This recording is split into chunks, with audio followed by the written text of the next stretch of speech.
Hey everybody, welcome to Anima. We're really excited to have you with us. My name is Kelly and I just want to show you guys how to download the plugin after signing up. So I'm just here on the Anima homepage and I want to log in.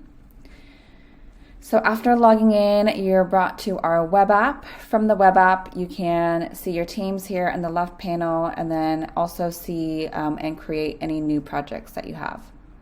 Since we don't have any projects, we are just going to see the download plugin right over here. And you can either click on that or there'll always be the plugins right here in the left panel as well. So we're going to click on that one. Anima has 3 different plugins. So we have one for Figma, Sketch, and XD, which allows you to use the plugin based on whatever design tool that you feel most comfortable with. I'm going to go ahead and download the Figma plugin. So click on that button and it will open up a new window.